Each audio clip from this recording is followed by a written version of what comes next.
Jocelyn, I'm not going to rattle off the title of your association and other things that you have done with relation to business and politics in Ontario, but just to set this in frame for those who are outside of Ontario, what's your connection to the businesses here? What's your organization? And how long have you been engaged in this kind of activity? So my business is Automatic Coating Limited. We started in the my father-in-law in the mid 1960s, started as a washing machine repair company. From that, migrated into powder coating, and we currently employ 92 people in Canada with a location here in Ontario and a location in Edmonton. Our coalition is called the Coalition of Concerned Manufacturers and Businesses of Canada, and we represent primarily small to medium-sized business that want to stay in Canada, but are increasingly, because of bad policies from the federal government and the previous provincial government in Ontario, are being pushed out into the open arms of the United States primarily. Before I get to that broader context, how much of the last, I think it's almost 6 months now, the arrival of the COVID regime, just that part for now, how much has the COVID regime threatened any of the businesses or industries that you're involved with? Yeah, and in various degrees, it's been very damaging. Some people have done well because they pivoted into manufacturing of personal protective equipment like masks and gloves. And some people have done terribly. So it's a wide variety. Those that were able to continue, such as my shop, we haven't missed a day. We were deemed essential. We kept everyone protected by making sure that we quickly adapted, put in personal protective equipment on everyone's face. When you come and check in the day, we went to multiple lunches and breaks, and we managed to keep everybody safe, and we kept producing at the same time. So I think that you can keep the economy open and keep people safe. It's not mutually exclusive. Mm-hmm. You just have to be innovative and creative, and we were right away. We made sure that we, in the first couple of weeks of the pandemic, made sure we had everybody properly closed and protected, and put in new procedures to make sure we could keep the doors open and keep everyone safe at the same time. I'm not inviting you to both, but go ahead anyway. How much would that have made your company, in context of the last 5 and 6 months, an exception? Well, if you were a manufacturer, luckily in Ontario, manufacturers were deemed essential, so we got to continue to produce. All of those people that weren't deemed essential had to close, and in some cases aren't going to be able to reopen again, because once you're close down your doors, it's very hard to reopen them again. So it was essential to continue to keep going. And we saw, grocery stores continued to keep going. The medical field kept going for the most part. Manufacturing kept going. Some food services kept going. So it's critical to be able to adapt to whatever situation you throw at, but you have to have the government's permission to keep going, and that is really critical in Ontario, that manufacturing was deemed essential, because it would have been catastrophic if we had been forced to shut. We have companies in the United States that we supply, and if we weren't able to continue to manufacture, those customers would have been gone forever. In the long span that you've had, just give me this in a compressed form if you can. You started business many years ago, so you've got a long history. What have been the main hard challenges along the way? Well, cost for one thing. So prior to COVID, there's the new challenge of the extra cost for PPE and extra cost for reconfiguring lunchrooms, etc. But in addition to that, we had seen increasing costs with carbon tax. So right in the middle of the pandemic, carbon tax went up. And for all the people that think that carbon tax is no big deal, then you can pass it on. You can't. So one of our coalition members has a bakery. Her baked product retails for $1.99. the increase in carbon tax for her went up to over $45,000 a year What? for carbon tax. That's one person. That's bonuses you can't give to people. That's increased salary you can't give to people. So, and we had people from all over, from $40,000 in carbon tax up to $1 million in cost of carbon tax. That carbon tax is a huge amount if you're a manufacturer.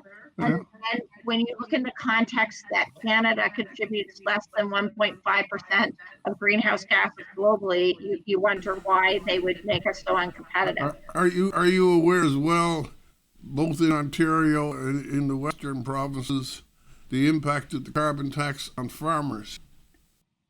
Yeah, absolutely. And we have people that are producing as farmers, and that's a huge cost to them, carbon tax.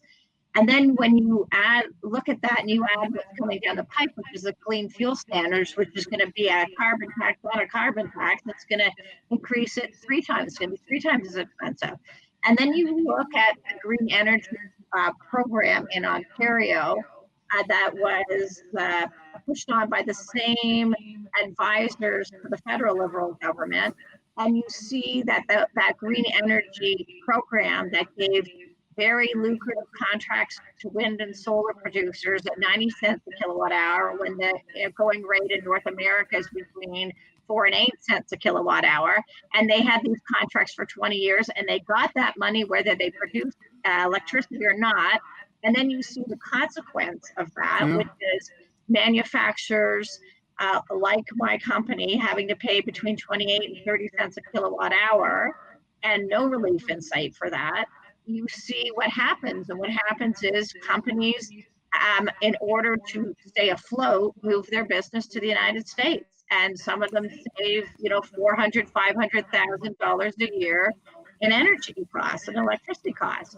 And so you add all this up and you see death by 1,000 cuts. And by the way, those people that moved, that's not their first choice. They wanted to stay here because when you're a small to medium-sized company, you know all your employees and they're like your family. But they had to choose between the viability of their company and their employees that they love. And they didn't do that because of outside forces. They did it because of policies of our government. I know you talked about this a fair bit, and we're talking now back to this previous regime, but when a person like yourself or the business people you've just described, when they go to government officials or ministers and they point out something, it's not a partisan thing, they point out something so practical that is actually damaging the workforce and the well-being of the province and makes no sense, and you explain it calmly to them, why do they resist the argument? So the current Ontario government very much understands the argument, and they want to keep business here. I mean, that's the Ontario government, but they're dealing with the previous provincial government under Kathleen Wynne and her policies that were super damaging. And you can't just change a government and expect that the electricity file will be fixed, because they still have to honor those contracts for wind and solar.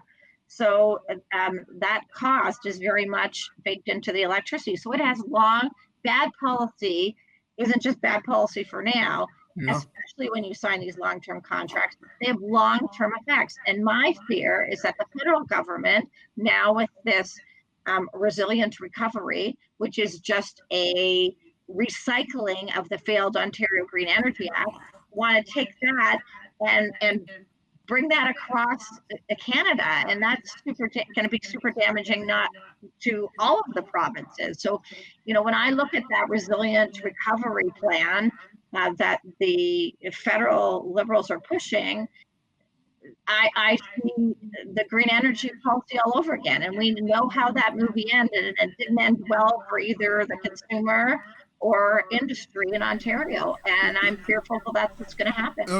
I'm going to stay on it for just a little while. I remember, especially towards the end of the term, you had such circumstances where some surplus power being generated by the wind authorities were actually going to New York, but New York was telling Ontario, you got to pay us to take it. I can remember another emergency, and I've got notes, I can remember another emergency that low-income citizens of Ontario, because all the rates had gone mad, had to receive a subsidy, pay the power bill that was as high as it was because the government paying the subsidy put it up. Remind me of some of the internal contradictions of that policy and try to explain how it was justified.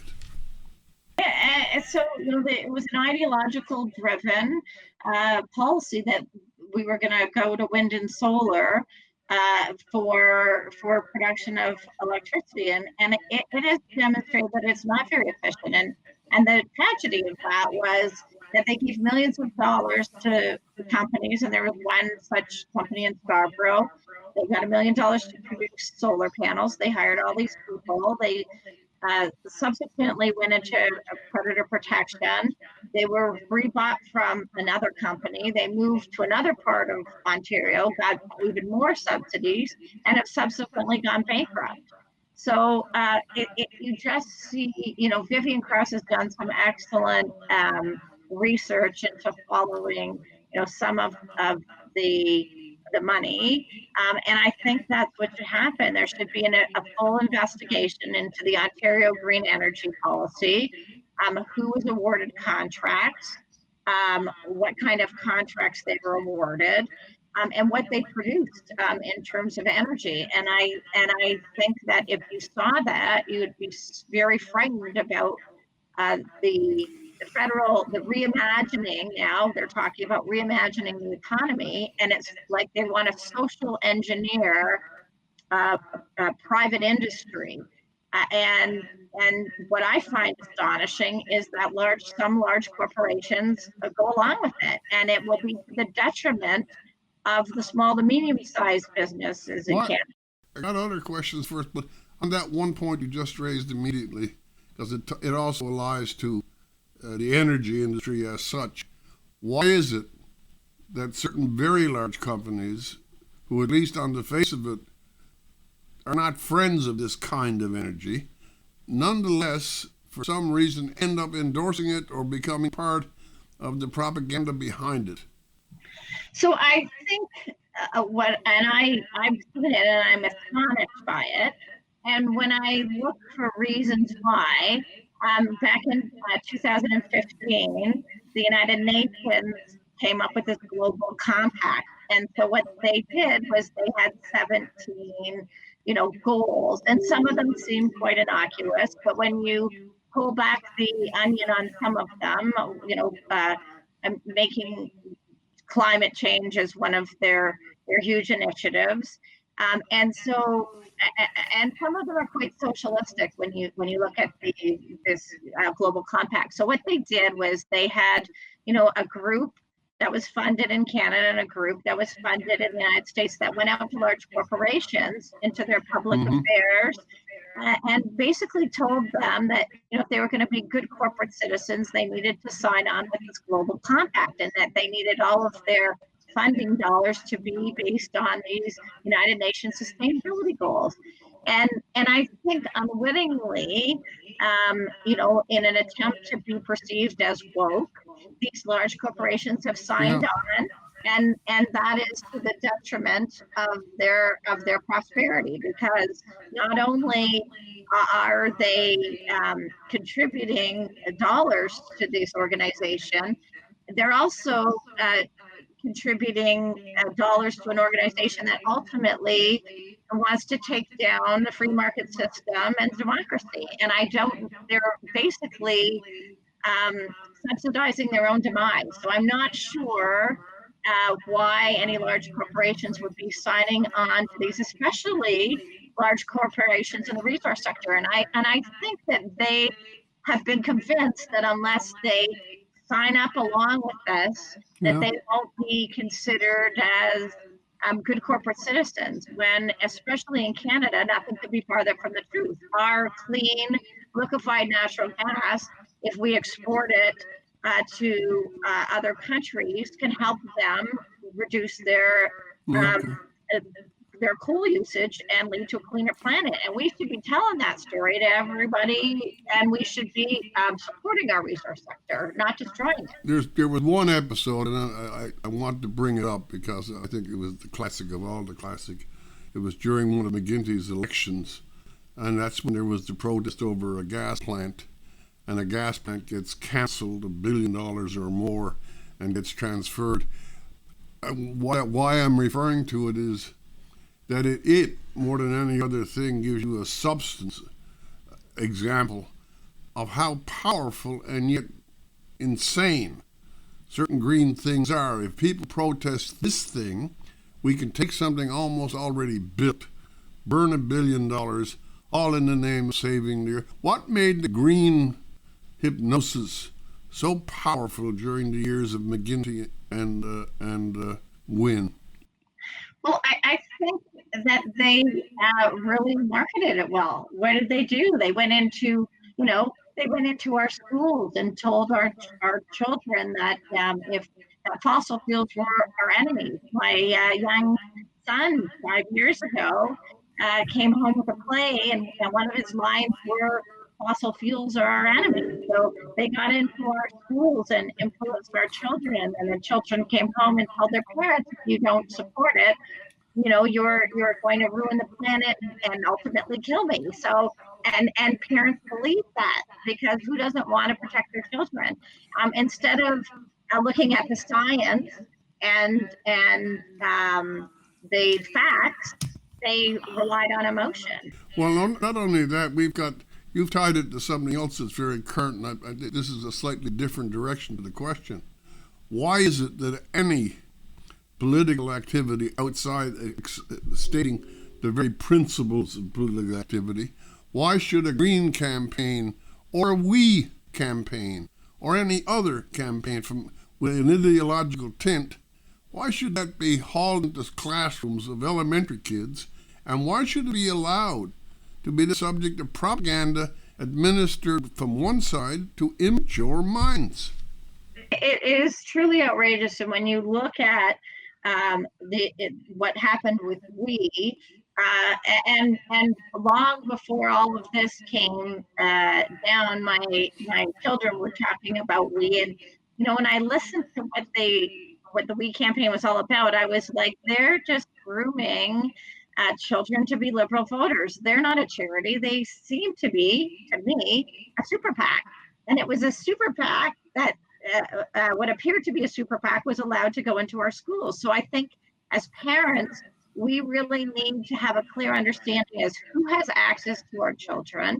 And we need to make sure that we demand from our educators critical thought. So if you're going to present one side, you need to have another group come in, present another side. And I don't want to date myself, but back in my day when I went to school, for any contentious issues, I remember the teacher dividing the class up. One half would research and present one side, and one half would research and present the other side. And that is how you get kids to be able to form opinions and not just repeat indoctrination. We need to advance critical thinking in our kids, and we need to make sure our education systems foster that. You're getting to yet another point. This is expanding outwards. I just put it to you, it's such a cliche example, except I have such a low threshold of embarrassment, I'm not embarrassed. If you were to go to a school board in your own district that would have allowed Elizabeth May or the reckless Suzuki or anybody of that ilk, or do we, to come in and talk about the green earth, and if you were to go in and say, I want to bring in Ross McKittrick from Guelph University, or Patrick Moore, the ex-Greenpeace man, or even some fool like me, what possible response would you get if you brought up any of those names? Yeah, well, you see it from the school boards, and I have to question, why do you need school boards? If you have a Ministry of Education, why then do you need a school board and to bring another level of bureaucracy? And you see some of the things, especially in Toronto, in the Toronto District School Boards, that seem to be very political. And as parents, we've allowed this to happen. And how did we allow it to happen? Because we're so busy trying to put food on the table, and make sure that we have heat and light and the kids are provided for, that a lot of parents don't have time to volunteer in that parent council. And we haven't had time to become school trustees. And as a result, there's a vacuum, and very well funded, well organized groups have gone in and financed people running for school trustees. And the other thing is that it's not stated explicitly enough that many sub-organizations, the administrative government, the school board, even the school staff in some cases, certainly small and larger city councils, in many cases they're ideological fraternities. They have their particular points of view, and then they become intercessors. But I ask this question: why should a principal allow, for example, an international organization that tampers with young minds and tries to press for money? Why should the principal or the board even have the authority to let such organizations into the classroom? Shouldn't be. The answer to that is they shouldn't be. There's of no value for international organizations which are well funded and well organized to come in and influence our children. And we should demand that education gets back to being taught from a neutral lens. And it hasn't been that way for a long time. You read any of the kids' textbooks, and they're clearly not taught by a neutral lens. But we need to take back our education system, because that's really where it's. Here's a question that will make you weep. How much advocacy of an extremely warm and supportive kind does the business of manufacturing receive in Ontario schools? Absolutely none. So yeah, and we're not well funded, sadly. We're just a bunch of volunteers that do what we can with the time that we have, in and among keeping people employed, and keeping our businesses going. And we see from an advocacy standpoint, business associations that have been completely turning their back on the interests of business, and that have become representative of I would say some of these large funded organizations that have other views than supporting an environment to keep jobs and the economy going. Why do people seem so reluctant and even afraid of challenging 5 or 6 or 7 of the great big themes of current liberal thought? For example, I'll have a little bit myself. I talked a lot about the oil industry and jobs, and I will talk in terms of the positives that they gave. And even on occasion when you're talking to oil employees or industry, they kind of put their head down and saying, oh, that maybe you shouldn't be saying. Why are we so reluctant to praise the things we know are good? And why are we so easily intimidated when people who are ideological rivalries, to speak most kindly of them, attempt to drown us in their certainties? And I think it's because we've seen what happened with this cancel culture. People have seen it, and that just emboldens those people that don't want to allow for critical thought or an intellectual discussion to bully people again. So when they have success in canceling someone's jobs and livelihood, that just emboldens them to keep going and gives them power. And we ought to make sure that doesn't happen anymore. You ought not to be canceled in any stretch of the imagination for putting out an alternative viewpoint, because what's the greatest thing about a democracy? The greatest thing about a democracy is you can have differing opinions and have discussions and come out with a better solution at the end. But when you stifle that, you get a society that just stifles itself. But why does it say on energy, on what I'll call loosely sexual politics, on all sorts of areas, what I will call the very hard liberal and in many ways unreal position, has almost total dominance? No newspaper will really challenge any discussions of black racism, Black Lives Matter. You'll never see an analysis of the people who are attending rallies.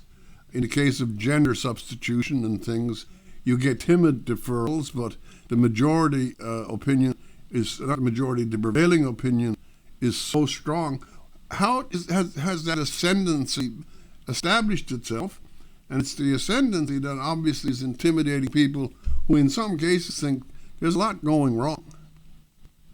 Right. So the biggest thing we need to do is we need to encourage people to have courage. The biggest failing, I think, of our community and culture is that we don't support people that are brave, and we need people to be brave and have courage, not only in the business community, but in the media and academia.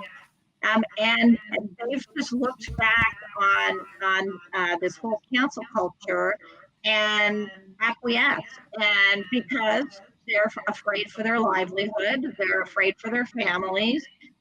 We've seen the mob mentality when anyone dares challenge the progressive narrative. But we need to encourage bravery. We need to reward courage. And we need to encourage it. And if we don't have that, I fear for the future of Canada. I'm going to go now because you've given us a good description, even though it's short, of the green policy as it wound its way into the Ontario government.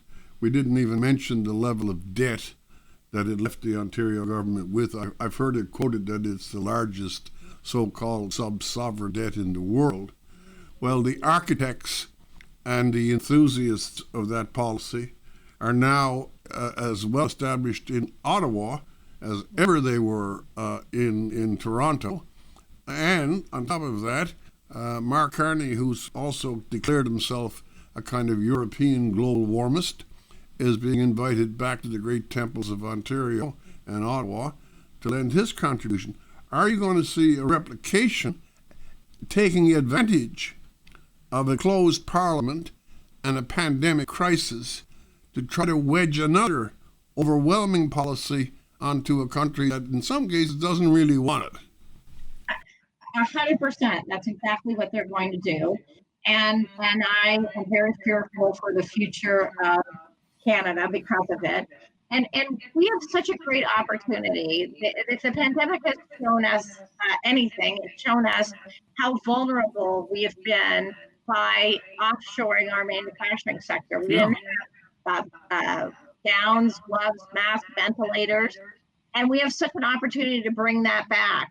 But I also say to people, imagine the next pandemic if we offshore our resource sector. So not only do we not have gowns, gloves, masks, and ventilators, we don't have energy to run our hospitals. What a terrible tragedy that would be. And it concerns me that they are going to, the federal local government are going to try and roll out this Green New Deal across Canada, which will lead to a destruction of our already damaged resource sector, cost us good jobs, and it will also destroy a large part of our manufacturing sector, which produces parts and pieces for the resource sector. Those two components of our GDP, which are the second and third largest components, can be destroyed by these policies. And so people need to really look at that and be fearful. And really, what we're seeing in Canada as well as throughout North America is the struggle between democracy and Marxism. Because when you peel back the onion on a lot of this stuff, it's trying to re-engineer the economy in this Green New Deal. But behind that is a real push for socialism and Marxism. And they have the same philosophy. It just didn't, like the green energy people say, it just didn't work out that time. Next time it'll be better, which is the same argument socialists use when we point to Venezuela and how destructive socialism has been there. But also, this is a big point to make. COVID-19 has done a lot of stuff. And one of the things that it has done is that it has either submerged or pushed off to the side what are still live tensions and live issues in Canada. And if there is an attempt to force feed a so-called high green agenda nationwide, we are going to see a return of the spike in disenchantment and anger from the Western provinces. We're going to be in a perilous situation. Yes, and I see that resentment growing, and there's no good reason for it. I mean, our clean liquefied natural gas, if we care about having a cleaner planet, our clean liquefied natural gas can be the solution to having countries come off coal. So why wouldn't we celebrate that and push back? Yes. Not only could we have prosperity here in Canada, but we could have a cleaner planet. And the fact that they are so ideologically wed to keeping fossil fuels in the ground, it defies logic.